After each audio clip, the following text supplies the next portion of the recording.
কে কোথায় কিভাবে মারা যাবে আমরা জানি না। হাদি কি জানতো যে তার শেষ নিঃশ্বাসটা ত্যাগ হবে সিঙ্গাপুরের হাসপাতালে? আরে জীবন, হাদি কিন্তু বারবার বলতো যে আমাকে গুলি করা হবে, আমাকে মেরে ফেলুক, আমার কোনো আপত্তি নাই, কিন্তু আমাকে যারা মারবে তাদের বিচারটা যেন হয়। কারণ ওরা আপনার ভাই প্রিয় বিপ্লবী উসমান হাদিকে হত্যা করেছে।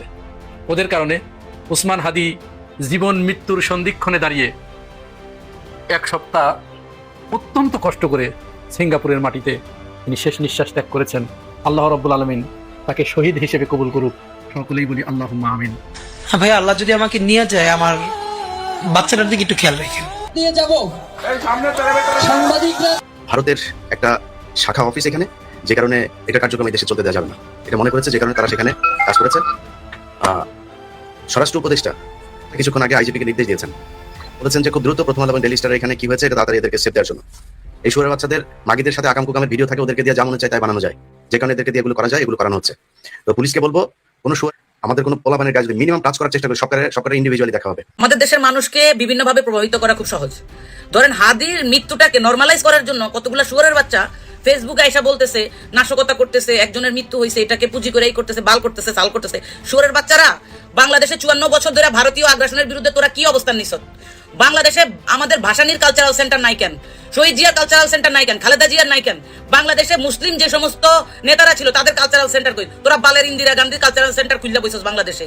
তোরা ছায়ানট বাল ছাল খুইলা বাংলাদেশের শাহবাগীদেরকে দিয়া এই দেশের আধিপত্য বিস্তার করা, এই দেশের মধ্যে বিস্তার করার জন্য তোরা সর্বোচ্চ কাজ করছস। তোরা ওগুলা চোখে দেখোস না? এই জ্বলন্ত আগুনের শপথ খেয়ে বলতেছি, আমার ভাই উসমান হাদিকে তারা বাঁচতে দেয়নি, আমার ভাই উসমান হাদিকে তারা দুনিয়ার আলো বাতাস নিতে দেয়নি, আমার ভাই উসমান হাদির খুনিদেরকে যারা বাংলাদেশ থেকে নিরাপদে ইন্ডিয়াতে পৌঁছাই দিছে, ওই সমস্ত গাপটি মেরে থাকা খনিকের পোলাদেরকে যারা সরকারে বসে বসে ইন্ডিয়ার দালালি করতেছে, আমার ভাই উসমান হাদির খুনিদেরকে যারা ইন্ডিয়া পৌঁছাই দিছে, ওই সমস্ত খনিকের পোলাদেরকে আমরা বাংলার জমিন থেকে নিশ্চিহ্ন করে দিব ইনশাআল্লাহ। শোক বা মর্মাহত কোনো কিছুই না। প্রথম কথা হচ্ছে, এই উপদেষ্টা পরিষদের একমাত্র ডক্টর ইউনূস স্যার ছাড়া আর যারা আছে সবাইকে পদত্যাগ করতে হবে। শরীফ ওসমান হাদির শেষ খবর শোনার পর মাননীয় প্রধান উপদেষ্টা প্রফেসর ডক্টর মোহাম্মদ ইউনূস জাতির উদ্দেশ্যে ভাষণ দিয়েছেন। আর তাদের বিচার হলেই বারবার হাদিরা এই পৃথিবীতে আসবে। হ্যাঁ, বিচার হইতে হবে। আমাদের সরকারও বলছে, ডক্টর ইউনূস স্যার উনি বলছেন যে এর বিচার হবে, সবাইকে আইনের আওতায় আনবে। এগুলা কথার কথা, কিভাবে আইনের আওতায় আনবেন? যে খুনি সে তো চলে গেছে, পার্শ্ববর্তী দেশে তো চলে গেল সে। দেখেন, এই খুনিকে জেল থেকে বের করা হয়েছে, এ কিন্তু জেলখানায় আটকা ছিল একটা অস্ত্র মামলায়, এবং 17 লাখ টাকা হাইজাক করছে বা কোথাও লুটপাট করতে গেছিল, সেই মামলায় সে জেলে ছিল। এই জেলখানার ভিতরেই তার সাথে কেউ কথা বলছে বাইরে থেকে, হ্যাঁ, যে তোমাকে আমরা বের করতে পারি, তুমি এই কাজটা করতে হবে। কি কাজ? হাদিকে মারতে হবে। জেলখানায় এই কন্ট্যাক্ট হয়েছে ভাই। নাহলে এই ধরনের ক্রিমিনাল মাত্র সদ্য ধরা খাইলো আর্স নিয়া, 17 লাখ টাকা নিয়া, তাকে কেন আবার 2-3 মাসের মধ্যে জামিন দিয়ে দিল? কোন উকিল এই জামিন করাইলো? কোন বিচারক এই জামিন দিল? তারা কি দায়ী না? নিশ্চয়ই তারাও দায়ী। কারণ এই ধরনের একজন আসামিকে আপনি কেন জামিন দিবেন? আর এই জামিনটা করানো হয়েছে ভাই ওই কিলিং এর জন্যই। তাকে না ওই জেলখানার থেকেই কন্ট্যাক্ট করছে। আপনারা সিনেমাতে দেখেন না, ওই সিনেমারই গল্প। তাকে বাইর কইরা, জেল থেকে মুক্ত কইরা হাদির সাথে মিক্স করে দিছে। হাদির সঙ্গেই সে ঘোরাফেরা করছে ভাই কয়েক সপ্তাহ, হাদির সঙ্গেই ছিল, সবকিছু লক্ষ্য করতেছিল। ঠিক যেদিন তো সিল ঘোষণা হইলো, ঠিক তারপরে তিনি এই কাজটা করলো। তার মানে তার উদ্দেশ্যটা কি? 2 দিন আগেও তো করতে পারতো। তার মানে নির্বাচনের বুকে গুলি করা। এই গুলি ভাই হাদির মাথায় না ভাই, এই গুলি করছে বাংলাদেশের বুকে, এই গুলি করছে ডক্টর ইউনূস স্যারের বুকে, এই গুলি করছে ভাই ওই যে আমাদের আইনমন্ত্রী আছে না, এই আইনমন্ত্রীর বুকে, আসিফ নজরুল সাহেব। উনি আইসা এখন বলতেছে, না আমি তো জানতাম না। আপনি কেন জানবেন না? আপনার একজন আইনমন্ত্রী, আইন নিয়ে সমালোচনা করতেন সারা জীবন, আইনের টিচার হইয়া আপনি কেন জানবেন না? ভাই এরকমও শোনা গেছে, এই যে chief prosecutor barrister Tajul Islam একটা কথা বলতেছিল, একটা বেঞ্চ থেকে, হাইকোর্টের একটা বেঞ্চ থেকে 4 ঘন্টায় 800 আসামি খালাস হয়ে গেছে, 800 আসামিকে জামিন দেওয়া হয়েছে।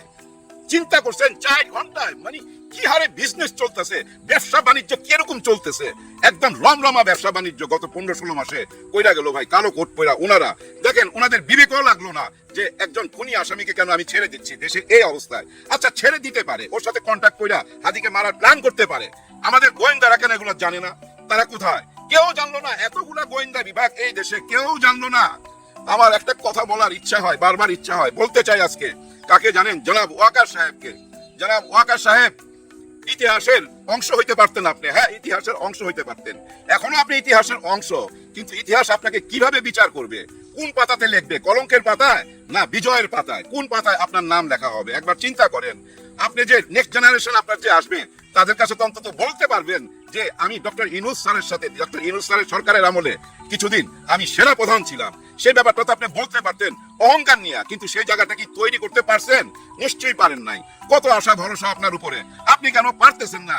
দেখেন ভাই ব্রাদার, 15-16 বছর একজন স্বৈরা শাসক এই দেশে ছিল, কাউকে কথা বলতে দিত না। কাদের দ্বারা এটা পরিচালনা করতো? এই সেনাবাহিনী বলেন, এই যে আমাদের বিডিআর বলেন, আমাদের এই যে র্যাব বলেন, আমাদের এই যে পুলিশ ভাইরা বলেন, এদের দিয়েই তো এসব শাসন করতো, দাবায় রাখতো, ভয় ঢুকাইতো, তাই না? এরা ভাই এমন এক্সপার্ট ছিল, কে কোথা থেকে একটা জয় বাংলার বিরুদ্ধে বা বঙ্গবন্ধুর বিরুদ্ধে একটা স্ট্যাটাস দিলে ওই গভীর জঙ্গল থেকে খুঁজা বাইর করে নিয়ে আসতো। কে ভাই ওই পদ্মা সেতুর বল্টু নিয়ে একটা স্ট্যাটাস দিছে যে বল্টুটা খোলা কেন? ওই বল্টুটা খোলা পাইছে, ও দেখাইছে, ওর জন্য ভাই ও পালায় গেছিল।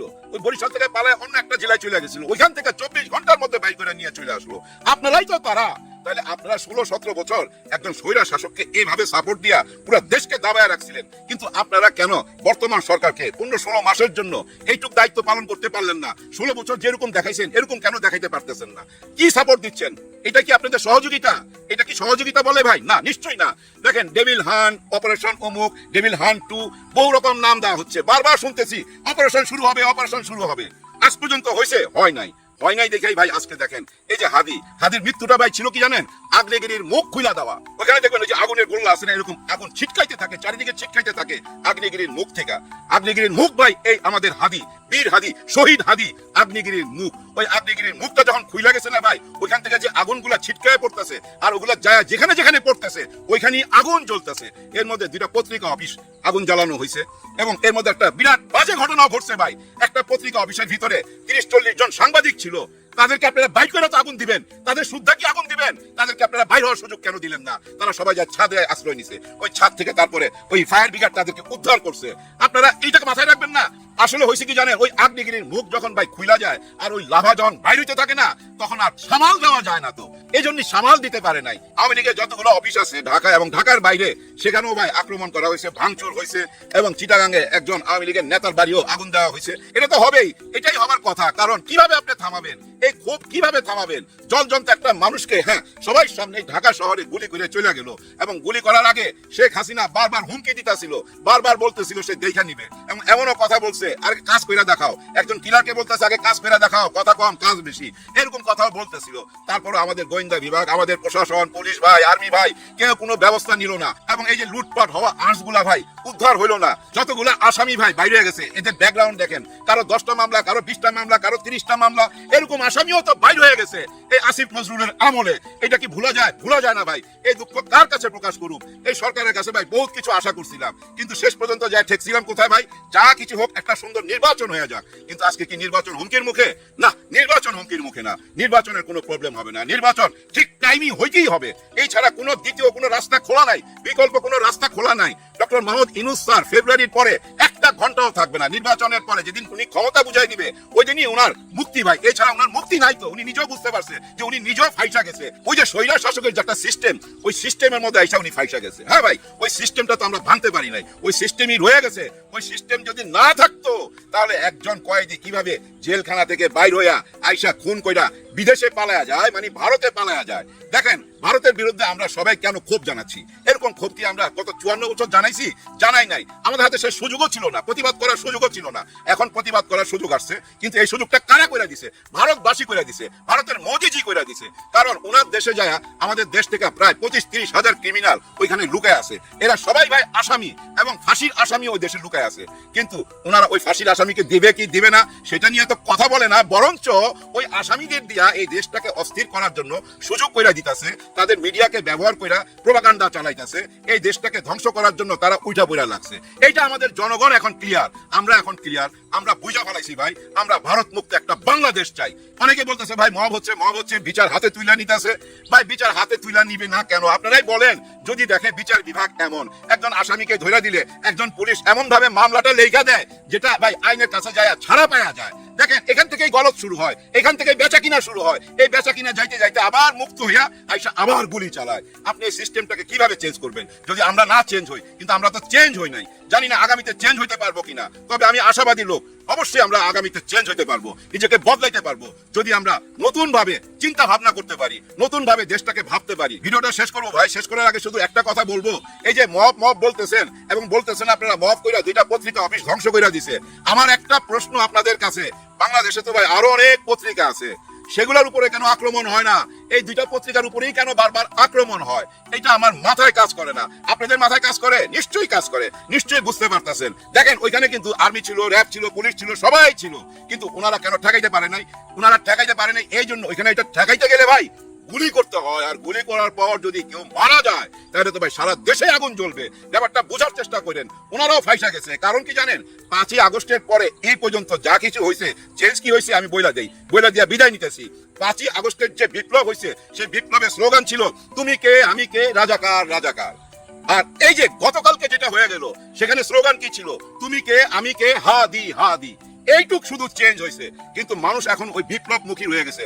মানুষ ভাই পরিবর্তন চায়, চেঞ্জ চায়, এই দেশের ভবিষ্যৎটা ভালো দেখতে চায়। যারা এই দেশের ভবিষ্যৎ নিয়ে চিন্তা করে, ভাবনা করে, তারাই ভাই রাস্তায় নামতে পারে। রাস্তায় আমি আপনি নামি নিশ্চয়ই না, যারা রাস্তায় নামে তারা নিশ্চয়ই দেশকে ভালোবাসে। তবে এখানে ভাই অনেক কিছু মিক্স আছে, কারণ বুঝে নিতে একটা মানুষের ভিড়ের ভিতরে কত রকম মানুষ চলে আসে, কার কি উদ্দেশ্য কে বুঝতে পারবে? আপনার মনে কি আছে আমি বুঝুম, আমার মনে কি আছে আপনি বুঝবেন, যার জন্য অনেক রকম ঘটনা ঘটছে। যাই হোক, সব ঘটনার মধ্যেই কিন্তু শেষ কথাটা বলতে চাই, এই দায়িত্ব নিতে হবে। আবার ওই এক জায়গায় আসবো আমি, জনাব ওয়াকার সাহেব, আপনি এই দায়িত্বটা নেন। হ্যাঁ, দায়িত্বটা নেন, একটা বার দেখায় দেন না। হ্যাঁ, এখন আমার মনে পড়তেছে ফখরুদ্দিনকে। হ্যাঁ, ওই ফখরুদ্দিন সাহেব যেভাবে ভাই দমন করছিল, যেভাবে ঠান্ডা করে দিছিল এই আর্মি পুলিশ র্যাব নিয়ে, ঠিক এইভাবে ওয়াকার সাহেব আপনি ঠান্ডা করে দেন, একেবারে ধ্বংস করে দেন। সন্ত্রাসীদের বীজ উপড়ে ফালাই দিয়ে ভাই দেশটাকে নির্বাচনের জন্য আপনি প্রস্তুত করে দেন। এটা আপনারই হাতে। আপনি যদি এটা করতে পারেন, ইতিহাসের খাতায় আপনার নাম লেখা থাকবে ভাই। আমরাই আপনার সুনাম করবো, আমরাই হাততালি দিব। সবশেষে শুধু এইটুকু বলবো, ডক্টর ইউনূস স্যার, আপনি নিহাতি ভদ্রলোক মানুষ, একেবারেই ভদ্রলোক মানুষ। ওই যে ফখরুদ্দিনের কিছু ব্যাপার আপনি মাথায় নিয়ে আসেন। ফখরুদ্দিন স্যার যেভাবে ঠান্ডা করছিল না ডান্ডা মাইরা, ওই জিনিসটা মাথায় নেন, এক্ষুনি নেন যদি নির্বাচন করতে চান। যাওয়ার আগে ভাই সবাইকে বলবো, আপনারা ভাই নামাজে হাদির জন্য দোয়া করবেন, আল্লাহ তাকে বেহেশত নসিব করুক। সে কিন্তু শহীদ, নিশ্চয়ই সে বেহেশত পাবে ভাই। এবং তার একটা দুঃখ ছিল, বারবার বলতো আমি মইরা গেলে আমার বাচ্চাটাকে আপনারা দেখেন, বলতো না? হ্যাঁ, ডক্টর মোহাম্মদ ইউনূস স্যার ঘোষণা দিয়েছে তার ফ্যামিলিকে সরকার দায়িত্ব নিবে, তার ফ্যামিলির দায়িত্ব সরকার নিবে। আর আগামীকাল শনিবার ভাই শোক দিবস পালন করা হয়েছে, সারা দেশে পতাকা অর্ধনিম্ন থাকবে, শোক দিবস পালন করা হয়েছে। হাদি ভাই তুমি মইরা গেছো ঠিক আছে, কিন্তু ইতিহাসের পাতায় তোমার নাম লেখা থাকবে। কেমন জীবন তুমি গঠন করলা হাদি, দেখো তুমি চলে গেছো, আমরা খালি কাঁদি। আল্লাহ তোমাকে নিশ্চয়ই উত্তম জায়গাটা দিবে, বেহেশতের উত্তম জায়গাটা তোমাকে দিবে। সবার জন্য সবাই দোয়া করবেন। আল্লাহ হাফেজ। কারণ ওরা আমার আপনার ভাই প্রিয় বিপ্লবী উসমান হাদিকে হত্যা করেছে।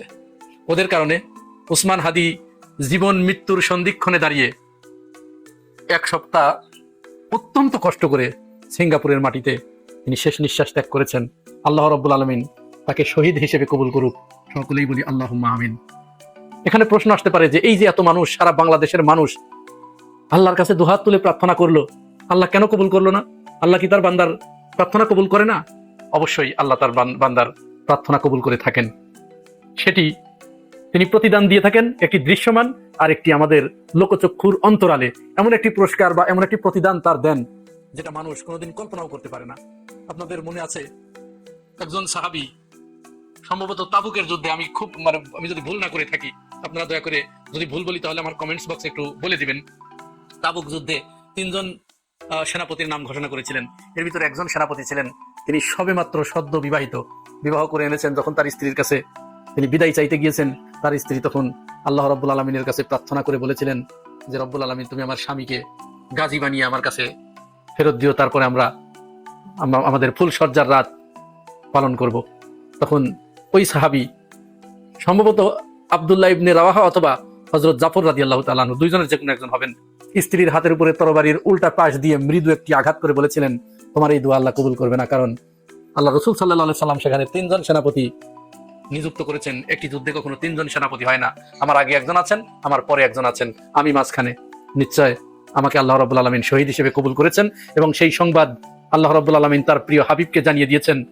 সুতরাং তুমি এই প্রার্থনা করো না, তোমার এই প্রার্থনা কবুল হবে না।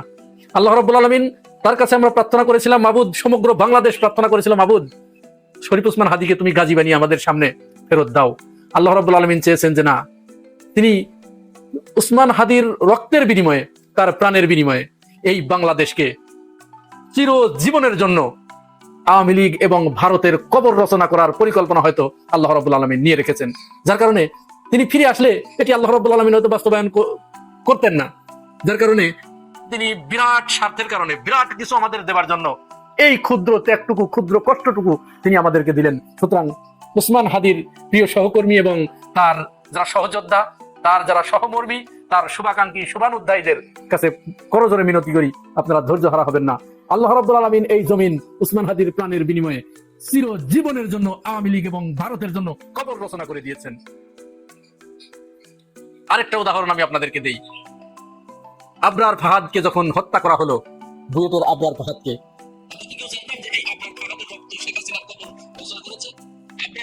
শাহাদাতের ভিতর দিয়েই আল্লাহ রাব্বুল আলামিন বাংলার মাটিকে শেখ হাসিনার জন্য হারাম করে দিয়েছে। শেখ হাসিনা এই বাংলার মাটিতে আর কোনোদিন ফিরে আসবে না। এই বাংলার মাটি শেখ হাসিনার জন্য আর কোনোদিন তার পিঠের নিচে নরম বিছানা হবে না। তাকে ওখানেই মৃত্যুবরণ করতে হবে, ওখানেই তাকে পুড়িয়ে মারা হবে। ওই দেশের নিয়ম অনুযায়ী তাকে হয়তো ওখানেই তারা পুড়িয়ে মারবে, চিতায় পোড়াবে ওখানে। সুতরাং ওসমান হাদির এই আত্মত্যাগ, আল্লাহ রাব্বুল আলামিন এই বাংলাদেশের মানুষকে অত্যন্ত বেশি ভালোবাসেন। তিনি বাংলাদেশের মজলুম এই জাতিটাকে, যারা দীর্ঘ 17 বছর ধরে আওয়ামী নির্যাতনের, আওয়ামী জুলুমের শিকার হয়েছেন, তাদেরকে স্থায়ী একটা শান্তি দেওয়ার জন্য আল্লাহ রাব্বুল আলামিন ওসমান হাদিকে আমাদের ভিতর থেকে বাছাই করে তিনি নিয়ে গেছেন, যেমনটি হাসিনার কবর রচিত হবার আগে আবরার ফাহাদকে নিয়ে গিয়েছিলেন। সুতরাং এই থাম্বনেইলটা আমি দিয়েছি, এবার আমি প্রমাণ করে দিচ্ছি যে শেখ হাসিনা হয়তো তিনি আজ এবং কালের ভিতরে বা এই সংবাদ এতক্ষণ শোনার পরে হয়তো আনন্দে উদ্বেলিত হয়ে তিনি এত বেশি নাচানাচি এবং ফুর্তি করেছেন যে তার হৃদযন্ত্রের ক্রিয়া বন্ধ হয়ে হয়তো আমরা তার মৃত্যুর সংবাদ শুনতে পারি।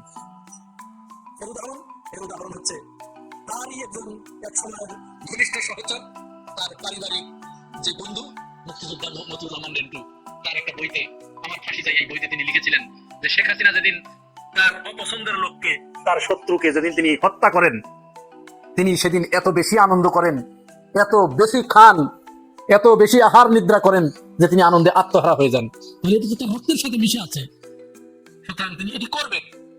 এইটা করতে গিয়ে হয়তো এই খবর আমাদের কাছে যে কোনো মুহূর্তে আসতে পারে যে তিনি ওসমান হাদির মৃত্যুর সংবাদ শুনে আনন্দে এত জোরে লাফ দিয়েছেন যে নিচে খাট ছিল কি ফ্লোর ছিল এই হুঁশ তার ছিল না, লাফ দিয়ে তিনি নিচে পড়েছেন, তার একটা পা ভেঙে গেছে, অথবা তার মাজা ভেঙে গেছে, অথবা তার দাঁত ভেঙে গেছে, অথবা তিনি স্টক করে মাটিতে লুটিয়ে পড়েছেন এবং মাটিতে লুটিয়ে পড়ার পরে তাকে যখন বের করা হচ্ছিল ঘর থেকে, তিনি সেখানেই শেষ নিঃশ্বাস ত্যাগ করেছেন এবং ভারতের যে জনসাধারণ রয়েছে তারা তাকে পায়ে কলার ফাতরা বেঁধে টানতে টানতে শ্মশানের দিকে নিয়ে যাচ্ছে। এরকম খবর আপনারা হয়তো শুনবেন, যে কোনো মুহূর্তে শুনবেন। আজকের ভিডিও লম্বা করব না, আজকের ভিডিওটা এখানেই শেষ করছি। আবারও ওসমান হাদির জন্য আপনাদের সকলের কাছে দোয়া চেয়ে তার অসমাপ্ত কাজটুকু শেষ করার জন্য যে মানের ইফোর্ট আমাদের দেয়া দরকার, যে মাত্রার ইফোর্ট আমাদের দেয়া দরকার, সেই মানের এবং সেই মাত্রার ইফোর্ট দেওয়ার জন্য আপনারা প্রস্তুতি গ্রহণ করুন। যে কোনো মুহূর্তে হয়তো ডাক আসতে পারে। আল্লাহ রাব্বুল আলামিন হয়তো আমাদের আরো একটু পরীক্ষা নেবেন, সেই পরীক্ষায় যেন আমরা উতরিয়ে যেতে পারি। আল্লাহ হাফেজ। করা খুব সহজ। ধরেন হাদির মৃত্যুটাকে নরমালাইজ করার জন্য কতগুলো শুয়োরের বাচ্চা ফেসবুকে আইসা বলতেছে, নাশকতা করতেছে, একজনের মৃত্যু হয়েছে, এটাকে পুঁজি করে এই করতেছে, বাল করতেছে, সাল করতেছে। শুয়োরের বাচ্চারা, বাংলাদেশে 54 বছর ধরে ভারতীয় আগ্রাসনের বিরুদ্ধে তোরা কি অবস্থান নিছ? বাংলাদেশে আমাদের ভাসানীর কালচারাল সেন্টার নাই কেন? শহীদ জিয়ার কালচারাল সেন্টার নাই কেন? খালেদা জিয়ার নাই কেন? বাংলাদেশে মুসলিম যে সমস্ত নেতারা ছিল তাদের কালচারাল সেন্টার কই? তোরা বালের ইন্দিরা গান্ধীর কালচারাল সেন্টার খুইলা বইছস বাংলাদেশে। তোরা ছায়ানট বাল ছাল খুইলা বাংলাদেশের শাহবাগীদেরকে দিয়া এই দেশের আধিপত্য বিস্তার করা, এই দেশের মধ্যে বিস্তার করার জন্য তোরা সর্বোচ্চ কাজ করছস। তোরা ওগুলো চোখে দেখোস না? এগুলোর মব বলস। শেখ হাসিনা যে গত 17 বছর বাংলাদেশের মানুষের উপর দমন পীড়ন চালাইছিল, তার যে হেলমেট বাহিনী মানুষকে মারছিল, ওগুলো মব ছিল না? আমাদের যে শাপলা চত্বরে কোরআনের পাখিগুলারে মারছিল, ওগুলো মব ছিল না? আমাদের দেশে যখন সাধারণ জনগণকে রাস্তার মধ্যে পুলিশ সহ কুত্তার মতো পিটায় মারছে, ওগুলো মব ছিল না? জুলাই আন্দোলনে মানুষের দেয়ালে যখন পিঠ থেকে গেছে, মানুষ রাস্তায় নাইমা আসছে এবং ওই আন্দোলনে পুলিশকে মাইরা গাছের আগে ঝুলাইয়া থুইছে মানুষ, কতটা বিক্ষুব্ধ জনগণ ছিল। হাদির এই ঘটনাটাকে আপনারা নর্মালাইজ করার চেষ্টা করতেছেন কেন? আজকে হাদি মারছে, কালকে হাসনাতকে মারবে, আরেকদিন আরেকজনকে মারবে। আপনারা কি নতুন রাজনীতির বন্দোবস্ত চান না বাংলাদেশে? বা এই যে নতুন প্রজন্মের ছেলেগুলা বাংলাদেশের রাজনীতিকে সামনে নিয়ে যাক, এটা চান না? ভারতীয় আগ্রাসনের বিরুদ্ধে মানুষ কথা বলুক, এটা আপনারা চান না? আপনারা কি চান? ক্ষমতার অদল বদল কইরা আপনারা সেই হালুয়া রুটি খাইবেন, আর হাজার হাজার মানুষ কয় বছর পর পর বাংলাদেশে গণ অভ্যুত্থান ঘটাবে, আর আপনারা সেই বিপ্লবের বাটার খাবেন। এই বাংলাদেশের রাজনীতি। আজকে যারা প্রথম আলোর পক্ষে দাঁড়ায় গেছে, এদের প্রত্যেককে চিনি সোশ্যাল মিডিয়াতে। এক একটা শুয়োরের বাচ্চা মুখ দিয়া বলবে বাংলাদেশে ইসলাম চাই, বাংলাদেশে জাতীয়তাবাদ চাই। এই শুয়োরের বাচ্চাগুলাই রাতের অন্ধকারে গিয়া ওই ইসকনের মধ্যে গিয়া বৈশা বৈশা চা রুটি খায়, ইসকনকে প্যাট্রোনাইজ করে, প্রমোট করে। আজকে যারা বাংলাদেশে হাদির পাশে দাঁড়াইবো না, এই এক একটা হচ্ছে ভারতীয় দালাল। এই রাক্ষসদেরকে বাংলাদেশের মানুষের প্রতিহত করার সময় আসছে এখন। এগুলারে যারা মব বলবে, এগুলারে মাইরা এদেরকে জেলখানায় ঢুকাইতে হবে। এরা হচ্ছে আসল ক্রিমিনাল। বাংলাদেশে একটা নেতাকে গুলি করে মাইরা ফেললো, এখন পর্যন্ত 1 সপ্তাহ হয়ে গেছে, একটা আসামি ধরতে পারে না। আসামির ভাই বোন 14 গোষ্ঠী দইরা এখানে আপনার ওই যে মাসুদ রান্নার গল্প বানাইতেছে বাংলাদেশের আইন শৃঙ্খলা বাহিনী। আর মজার ব্যাপার হচ্ছে বাংলাদেশের গোয়েন্দা সংস্থা, এই যে বিভিন্ন লোকজন ফেসবুকে স্ট্যাটাস দিচ্ছে, এগুলাকে কি ভিত্তি করে বাংলাদেশের মানুষকে আপনার ইনফরমেশন নিতে হয় কেন? আমাদের এত এত আইন শৃঙ্খলা বাহিনী, এত এত গোয়েন্দা সংস্থা, এরা একটা আসামি ধরতে পারে না এখন পর্যন্ত। মব বলতে আসছে। এই প্রথম আলো জনাব তারেক রহমানের বিরুদ্ধে মিথ্যাচার করে নাই? করছে তো। তোরা আবার তার পক্ষে দাঁড়াস কিভাবে? জানোয়ারের বাচ্চারা। হাদির মৃত্যুটাকে নরমালাইজ করা যাবে না। বিপ্লবের বাকি অংশ শেষ করতে হবে। ভারতীয় আগ্রাসন, এই ফেসিস্ট কালচারাল ফেসিস্টদেরকে বাংলাদেশ থেকে বিতাড়িত করতে হবে। একই সাথে ইলেকট্রনিক মিডিয়ার যে সংবাদ মাধ্যমের যে সমস্ত ফেসিস্ট আছে, তাদের বিরুদ্ধে দাঁড়াইতে হবে। আপনি রাজনীতি করার জন্য শুধু রাজনীতি না, এই দেশের সার্বভৌমত্ব, এদেশের মাটি, এদেশের গণতন্ত্র, এদেশের জাতীয়তাবাদ, ইসলামী মূল্যবোধ এখন কথা বলে। এদের পক্ষে থাকতে হবে আমাদেরকে। আমরা কোনো লেজুর ভিত্তিক রাজনীতির পক্ষে থাকবো না। এটাই আমাদের ইমানি পরীক্ষা। প্রথম আলো এবং ডেইলি স্টার এই দুই অফিসে বিপ্লবীরা গিয়েছিল এবং তারা মনে করেছে যে এটা ভারতের একটা শাখা অফিস এখানে, যে কারণে এটার কার্যক্রম এই দেশে চলতে দেওয়া যাবে না, এটা মনে করেছে, যে কারণে তারা সেখানে কাজ করেছে। স্বরাষ্ট্র উপদেষ্টা এই শুয়োরের বাচ্চা কিছুক্ষণ আগে আইজিপিকে নির্দেশ দিয়েছেন। শুয়োরের বাচ্চা বলেছেন যে খুব দ্রুত প্রথম আলো এবং ডেইলি স্টারের এখানে কি হয়েছে এটা তাড়াতাড়ি এদেরকে সেভ দেওয়ার জন্য। এই শুয়োরের বাচ্চাদের মাগিদের সাথে আকাম কুকামের ভিডিও থাকে, ওদেরকে দিয়ে যা মনে চায় তাই বানানো যায়, যে কারণে এদেরকে দিয়ে এগুলো করা যায়, এগুলো করানো হচ্ছে। তো পুলিশকে বলবো, কোনো শুয়োরের বাচ্চা, কোনো পুলিশের কোনো শুয়োরের বাচ্চা যদি নাকি তোরা আমাদের কোনো পোলাপানের গায়ে যদি মিনিমাম টাচ করার চেষ্টা করি, সবকারে ইন্ডিভিজুয়ালি দেখা হবে। কোনো শুয়োরের বাচ্চারা কোনো জায়গায় কোনো জনের ডিসি, এডিসি, এসপি, এই পুলিশের ওসি, কোনো শুয়োরের বাচ্চারা শান্তিতে থাকতে দেবো না। তারপরের দিন থেকে ওটার পিছনে লাগা হবে, যখন যেখানে যেটা পাওয়া যাবে, যেটা বের করা যাবে সেটা করা হবে। সো খুব সাবধানে এদের গায়ে, এরা এই দেশের বিপ্লবী, এদের কারণে তোরা এখানে এই ঢাকা শহরে ডিসি হয়েছিস, তোরা ছিলি খাগড়াছড়ি, বান্দরবান, সিরাজগঞ্জ, সিআইডি, এসবিতে নিয়ে বসায় রাখা হয়েছিল, এদের কারণে তোরা ঢাকাতে আসতে পারছিস। অতএব খুব সাবধানে করতে হবে। এই দেশের মানুষের যে ভুল হয়েছে 5 তারিখের পরে, ভাই আপনি আমাকে বলেন, প্রথম আলোর একজন সাংবাদিক, কালবেলার একজন সাংবাদিক, 71 টেলিভিশনের, সময় টেলিভিশনের একজন সাংবাদিক, একাধিক এই দেশের আলেম বক্তব্য দিয়েছে, তারা স্বীকারোক্তি দিয়েছে, তারা বিভিন্ন জায়গায় ইন্টারভিউতে বলেছে তাদের গুম করা হতো। সেই গুম করার এখানে প্রথম আলোর টিপু সুলতান নিজে উপস্থিত থাকতো, মহিউদ্দিন নিজে উপস্থিত থাকতো, মোদির সাথে কথা বলতো ইন্টারোগেট করা অফিসার, ডেইলি স্টারের লোকজন উপস্থিত থাকতো, সন্তোষ শর্মা নিজে উপস্থিত থাকতো। আপনি আমাকে বলেন এই পৃথিবীর কোন আইন দিয়ে সেই মানুষগুলো আবার এই দেশে সাংবাদিকতা করবে? গতকালকে একটা ইয়ের মধ্যে পাকিস্তানের পতাকা বসানো হয়েছে জগন্নাথ ইউনিভার্সিটির পাশে, জগন্নাথ ইউনিভার্সিটির ভেতরে, ক্যাম্পাসের ভেতরে, সেখানে ভারতীয় কিছু দালাল পাকিস্তানের পতাকা, ভাই পাকিস্তানের পতাকার মধ্যে আপনি হাগেন, আমার কোনো সমস্যা নাই। আপনি ভারতের ব্যাপারে এই মুহূর্তে পাকিস্তানের সাথে আমার সমস্যা কি? কোনো সমস্যা থাকলে আপনি ভাই উদ্ধার করেন, আমার কোনো সমস্যা নেই। কিন্তু আমার এই মুহূর্তে আমার একটা ছেলের মেরে ফেললো এই ভারত, আপনি আমার পাকিস্তানের উপরে পাড়া দিয়ে এই করেন, এগুলো ভারত করায়। সেই নতুন করে এক বার করার চেষ্টা করে পাকিস্তানের বিরুদ্ধে। আরে ভাই পাকিস্তানের বিরুদ্ধে পাকিস্তানকে আমার ভালো লাগে, পাকিস্তানের সাথে আমরা এক হইতে গেছি না, পাকিস্তান আমার সাথে এক হইতে আসছে। আপনি ভারত আমার প্রতিদিন, গতকালকেও মানুষ মেরেছে ভারত, সীমান্তে মারে নাই, গতকালকেও মেরেছে। এই গত 15 বছরে কত মানুষকে গুম করেছে ভাই প্রকাশ্যে। শিলং সালাউদ্দিনকে নিয়ে গিয়েছে, শিলং সালাউদ্দিন ওইখানে গিয়ে মাগিবাজি করেছে, কি করেছে না করেছে তাদের কোনো রাগ নাই, কোনো সমস্যা নাই, তাকে তো নিয়ে গিয়েছে ভারত। সুখরঞ্জন বালিকে বাংলাদেশের সর্বোচ্চ আদালতের সামনে থেকে তুলে নিয়ে যাওয়া হয়। সেই দেশ তো এটা, একটা নদীর পানির হিস্সার কথা বলে ফেসবুকে একটা পোস্ট করার কারণে আবরারকে হত্যা করা হয়েছে। সেই বাংলাদেশ, আপনি সেই ইন্ডিয়ার বিরুদ্ধে একটা পোস্ট নাই আপনাদের। ভাই আপনি আমারে পাকিস্তানি বলেন, আমারে ভারতীয় বলেন, যা মনে চায় যে এটা বলে গালি দেন। আমি যদি দেখি যে আপনি পাকিস্তানকে বলে পাকিস্তানের বিরুদ্ধে বলছেন, অ্যাজ ওয়েল আপনি এই ইন্ডিয়ার বিরুদ্ধে বলছেন, আমি বুঝবো যে না ভাই এই লোকটা দেশপ্রেমিক। আমি পৃথিবীর, আমি আমেরিকায় আছি, তো আমার আমেরিকাও আমার বাংলাদেশের বিরুদ্ধে অবস্থান নেই, এটা আমি কখনোই চাবো না। সো আপনি শুধুমাত্র পাকিস্তানের বিরুদ্ধে বলে বলে মানুষকে একটা ইতে নিয়ে আপনি ইন্ডিয়াকে আমার দেশ দখল করাবেন। আরে ভাই ইন্ডিয়ার এই চ্যাপ্টার ক্লোজ হয়েছে 1971 সালের 16 ডিসেম্বর। যে যত সুন্দর করে চান্দা আব্বাস এখন নাকি মুক্তিযোদ্ধা, চান্দা আব্বাস কালকে বলে এখন আওয়ামী লীগ হইলে গিয়ে ভালো ছিল, আওয়ামী লীগ নাই কোনো সমস্যা ছিল না। তো হ্যাঁ ভাই, হ্যাঁ জি জি।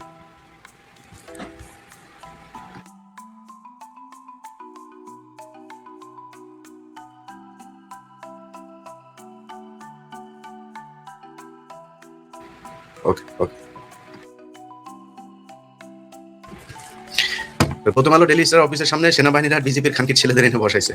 খানকির ছেলেরা বাংলাদেশে বর্ডারে জুলাইতে পারে না, বাংলাদেশে ওদের মেয়েদেরকে লাগাই দিয়ে গেছে এই ইন্ডিয়ান লোকজন। পিলখানায় তো সেনাবাহিনীর অনেক অফিসারে লাগাইছে না, লাগাই দিয়ে গেছে না। আসসালামু আলাইকুম।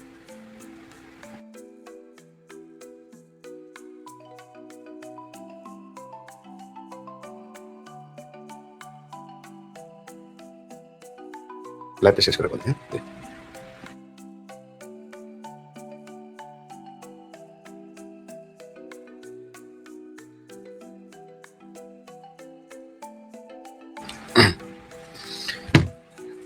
ঈদ মোবারক জানাইতে ফোন করছিল বিশ্বাসী একজন। যাই হোক, তো এখন এই 15 বছরে এরা আমার দেশের মানুষকে মানে নিজে উপস্থিত থেকে ভারতীয় হাইকমিশনার ইয়েকে দিয়ে বসায়, একসাথে বসায় তারা এই সিটিটিসিতে বসা মিটিং করে, মিছিল করে।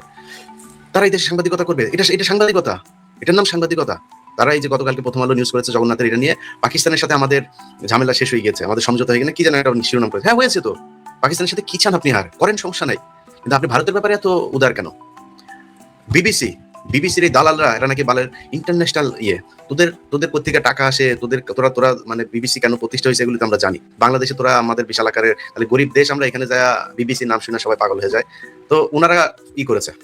ওনারা আপনার নিউজ করেছে গত 15 বছরে হাসিনারে নিয়ে, কোনো কিছু তারা পায় নাই, কিচ্ছু পায় নাই তারা। এখন তারা নিউজ করছে ইদানিং আবার খুব পাকিস্তানের বিরুদ্ধে, ইন্ডিয়ার পক্ষে। তারা হাদিরে নিয়ে একটা নিউজ, হাদি মাদ্রাসা করতো, হাদি বিভিন্ন ধরনের হিজবুত তাহরিরের সাথেও নাকি হাদির নাকি ইয়ের কথা শোনা যায়, বিবিসি ইয়ে পায়। বিবিসি বালদিয়া জিগায় কেউ বাংলাদেশে। তো এগুলো হচ্ছে কি আমাদের দেশের এই সাংবাদিকরা সাংবাদিকতা করেছে গেল 15 বছর ধরে, তারা এখন সাংবাদিকতা করবে আবার একই রকম সাংবাদিকতা করবে। বসুন্ধরা গ্রুপের এই ওর নাম কি হায়দার আলী আওয়ামী লীগের লোকজনকে গুছিয়ে বেছে নিয়ে যায়, তারপরে তার টকশোতে বসায়। এই নিকোল আওয়ামী লীগের খাটযোদ্ধা ছিল, মন্ত্রীদের সাথে শুইতো, টাকা নিত, প্লট নিত, বিভিন্ন কিছু, 3-4টা প্লট আছে তার। তো এগুলো এখন ওই আওয়ামী লীগের লোকজনের ডেকে নিয়ে এসে আওয়ামী বয়ানি করতেছে। আওয়ামী লীগ তো এখন মানে রয়ের টাকা, আওয়ামী লীগের টাকা বিলিয়ন ডলারের মালিক, তারা টাকা দিতে সমস্যা নেই। তারা এই বুদ্ধিভিত্তিক একটা আবার নতুন করে এই ফ্যাসিজম বাংলাদেশে করার পায়তারা করছে। এটা করতে দেওয়া যাবে না। এই দেশের মানুষ যদি আসলে স্বাধীনতা চায়, তাহলে আমাদের শত্রু পাকিস্তানের বিরুদ্ধে দাঁড়ান, আমাদের শত্রু ভারতের বিরুদ্ধে দাঁড়াইতে হবে। যদি সেটা দাঁড়াইতে না পারেন, সেই 71-এর পাল্টাল নিয়ে গান টান গায়ে ভাই লাভ নাই। এই দেশে এই জামাত ইসলাম 1952 সালে ভাষা আন্দোলন পর্যন্ত ছিল, তারপরে ছিল না কেন? 69 পর্যন্ত জামাত ইসলাম, নিজাম ইসলাম সবাই ছিল। ড্যাক পর্যন্ত জামাত ইসলাম ছিল, ড্যাক নাম শুনেছেন? ড্যাকে পর্যন্ত এই 68 সালের তখন পর্যন্ত ছিল। হঠাৎ করে এসে তারা মোচড় দিল কেন? এটা বুঝতে হবে যে 71-এর 16 ডিসেম্বরে কিভাবে আমাদের কাছ থেকে বিজয়টা নিয়ে নেওয়া হয়েছে, এই জিনিসগুলো হয়েছে। ভাই স্বাধীনতা চান, আপনি বিজয় দিবস পালন করবেন, আমি করতে চাই। আপনার চাইতে আমি অনেক বেশি স্বাধীন আছি, আপনি স্বাধীন। আরে ভাই 15 বছর 20 বছর বিদেশে বসে কামলাদের, এটার নাম স্বাধীনতা। আপনি ঢাকা মেডিকেলে যান একটা ট্রিটমেন্ট নিতে, বড় লোকেরা সব এয়ার অ্যাম্বুলেন্সে নিয়ে যায়, তারপরে ট্রিটমেন্টে যায়। আপনি ট্রিটমেন্ট নিতে পারেন, আপনার লাথি দিয়ে ফেলায় রাখা হয় মেজের ভিতরে, 2 দিন পরে ডাক্তার আসলো না মারা যাবেন না বাঁচবেন, এটা নিয়ে সরকারের কোনো কিছু নেই। এটার নাম স্বাধীনতা। কে স্বাধীন আছেন আমার বলেন? সীমান্তে যান, আপনি কি কোনো আর্মস নিয়ে গিয়েছিলেন? আপনারা ধরে তারপরে গুলি করে মেরে ফেলো কেন? কিসের জন্য? এটা নাম স্বাধীনতা বলে? এটা স্বাধীন দেশ? কোন স্বাধীন দেশের পৃথিবীর ইতিহাসে কোথাও কোনো দেশে এইভাবে সীমান্তে গুলি করে মারে পৃথিবীর কোনো দেশ দেখাইতে পারবেন আপনি? মেরে ফেলছে। আমার দেশের খুনিরা বর্ডার পার হইলে সেই দেশে গেলে তারা সর্বোচ্চ সুযোগ সুবিধা দিয়ে তারপরে রাখে। এটার নাম আমার স্বাধীনতা। এই স্বাধীনতা ভোগ করছেন, বিজয় দিবস পালন ভোগ করতে চান, ভোগ করতে চাইলে আপনাদেরকে কিছু কথা বলি ভাই, যে ভুলগুলো 5 তারিখে করেছিলেন সেই ভুলগুলো করা যাবে না। এই দেশে ছায়ানট আছে না, ছায়ানটের কোনো কার্যালয় বাংলাদেশের কোথাও থাকতে দেওয়া যাবে না। উদিচি আছে না, কোনো উদিচির কোনো অফিস বাংলাদেশের কোথাও থাকতে যাবে না। আজকে কাজ যা হবে হওয়ার পরে তারপরে আস্তে আস্তে আপনারা জানতে পারবেন।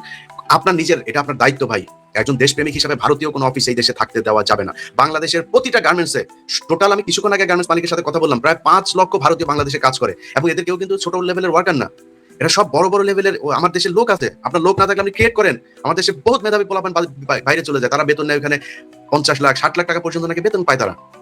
সেই লোকগুলোর আপনি এখানে বাংলাদেশিদেরকে দিয়ে কাজে লাগান, সমস্যা কোথায়? বাংলাদেশের ছেলেরা তো মেধাবী, তাদের সে কাজের সুযোগ দেন, তারা দেশের বাইরে যাবে না, দেশে থাকবে, কাজ করবে। প্রতিটা গার্মেন্টস থেকে এদেরকে বের করতে হবে। যারা না করে তাদের ওই গার্মেন্টস কারখানার ব্যাপারে ব্যবস্থা নিতে হবে। মুজিবের মূর্তি যেই জায়গায় এখন পর্যন্ত আছে, মুজিবের নামে যেই প্রতিষ্ঠান এখন পর্যন্ত আছে, আজকে রাতের ভিতরে সবগুলোকে একদম ডেমলিশ করতে হবে।